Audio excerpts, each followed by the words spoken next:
И овој вторник сточарите со крупен и ситен добиток не го исполнија добиточниот пазар во Облишево. Површината која некогаш беше исполнета со говеда и друг добиток, сега стои празна, обрасната со трева. Разочарувачки е призорот без животни и трговци на еден од најголемите и непознатите добиточни пазари во државата. Но јазлестата кожа уште хара по фармите и селските стопанства, поради што останува неизвестно кога забраната ќе биде укината. Па со појавата на јазлестата кожа веќе трети месец не е у функција сточниот пазар. Па тоа е моментално голема загуба и за комуналното, за општината, за сточарите, за целиот регион во нашата општина што е. Па пресметката е направена, ние секогаш па знаеме дека приближно знаеме сега колку ни е остварен приход од пазарот, меѓутоа таква е ситуацијата и ние не можеме ништо. За разлика од другите добиточни пазари во државата во кои се врши промет со ситниот добиток, јагнињата, јарињата, прасињата, во Облешево забраната е целосна. Иако од општината упателе барања до ресорното министерство и дирекцијата за храна и добиток, досега немаат никаков одговор.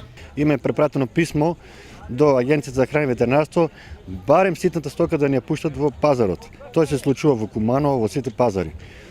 Немаме никаква најава дека ќе го пуштат скоро, мислам, крупниот добиток. И така да не знаеме ние што да работиме. И тоа е голема загуба за комуналното предпријатие, тоа е за општината моментално. На празниот ограден простор од пазарот како да се навикнаа сточарите и облешевци.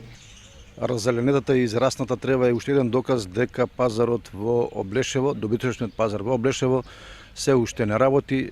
Помина рече четврт година откако беше затворен поради појавата на јазлеста коша. Ваквата ситуација носи големи штети и на општината и се разбира најмногу на сточарите и на трговците, бидејќи нефункционирањето на пазарот значи блокада на сите на целиот оној промет кој се реализира во и одгледувањето, продажбата, преработката и така натаму на добитокот, потоа местната индустрија и се она што следи заедно со нив.